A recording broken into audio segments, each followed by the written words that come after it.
Parlons de la révolte des cités ioniennes. Nous sommes en 499 avant Jésus-Christ et les cités ioniennes sont des cités grecques postées sur l'actuelle côte anatolienne. Depuis peu, elles sont soumises à l'Empire perse qui est alors en pleine expansion. Certaines cités, comme Milet, restent assez autonomes et trouvent des débouchés en Thrace et de l'autre côté du Bosphore, les rendant autonomes vis-à-vis de l'Empire perse. C'est lorsque l'Empire perse met les cités grecques en position de soumission, que ce soit hiérarchique ou commerciale, après l'annexion à l'Empire de la Thrace et du Bosphore, qu'elles décident de s'unir, soutenues par plusieurs cités grecques, dont Athènes. Elles lancent donc une grande révolte contre l'Empire perse de Darius Ier, connu sous le nom de révolte des cités ioniennes. Darius se montre alors intransigeant et part en guerre. Après 5 années de siège et d'escarmouches, une bataille décisive pour la défense de Milet commence. C'est la bataille navale de l'Adé qui voit une défaite totale des cités grecques en 493 avant Jésus-Christ, finissant ainsi la révolte des cités ioniennes mais ne terminant pas la première guerre médique. Darius, enragé par le soutien de la Grèce à la révolte, ne compte pas en rester là. Parlons de la première guerre médique. Déjà, que sont les guerres médiques? Ce sont des guerres qui opposent l'Empire perse aux cités grecques. Et ici, nous parlerons de la première. Après avoir écrasé la révolte ionienne à la bataille de l'Adé, Darius prépare une expédition punitive contre la Grèce qui avait soutenu la révolte. Mais si Darius va en Grèce, ce n'est pas réellement par colère, mais plutôt pour étendre son influence, de façon à sécuriser d'importantes ressources ainsi que sa frontière occidentale. Après avoir préparé son expédition, Darius envoie son armée en Grèce. Et là,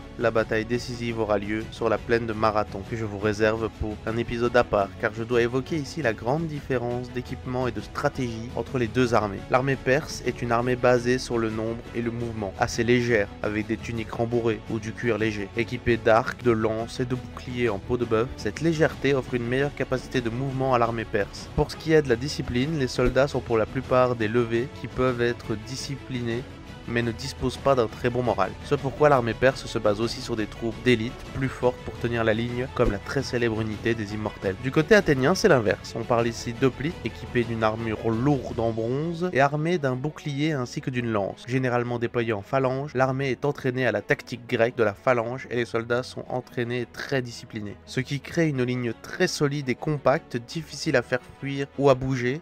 Elle reste ma foi assez fragile lorsqu'elle est déjà engagée en plein combat et qu'elle se fait charger par la cavalerie. Parlons de la bataille de Marathon. Nous sommes en 491 avant Jésus-Christ, après que des héros envoyés à Sparte et Athènes reviennent sans leur soumission. Conseillé par l'ancien tyran d'Athènes, Hippias, l'armée perse met à sac l'Érétrie, avant de se mettre en marche vers Athènes. Le choix de la plaine de Marathon est fait par les Perses, qui peuvent ainsi utiliser leur cavalerie à son plein potentiel. La réaction athénienne est prompte, et très vite, l'armée perse se voit barrer la route, mais les deux camps refusent l'affrontement. Mais de quelle force parle-t-on à ce stade? Il est réellement difficile de donner des chiffres précis, mais on peut au moins dire que les Athéniens sont entre 6000 et 10 000, soutenus par 1000 Platéens, et que les Perses, quant à eux, sont au moins 2 fois plus nombreux que cette force. Revenons-en à la situation. Les Athéniens craignent la cavalerie, qui pourrait les envelopper en cas de charge des hoplites. Les Perses, eux, se rendent compte que les armures de bronze nullifient l'impact des archers et que la cavalerie ne peut prendre le dessus de façon isolée sur les Grecs si les Perses attaquent. Les deux camps se regardent et établissent une stratégie.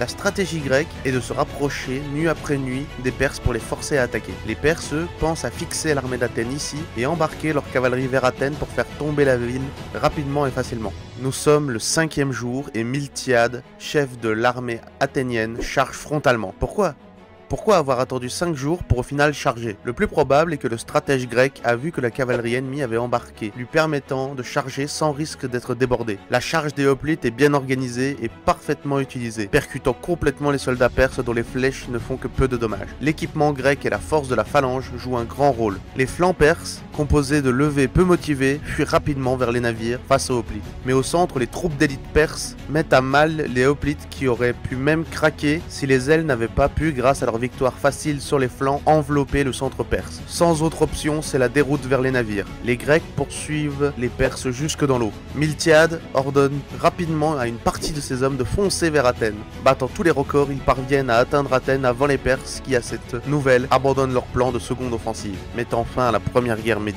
Mais ne nous méprenons pas, la guerre est une victoire presque totale des Perses. L'Érythrée a été punie, les cités ioniennes ravagées et vaincues, et la défaite face à Athènes n'est qu'un grain de sable pour le grand empire perse qui n'a largement pas abandonné ses ambitions pour la Grèce.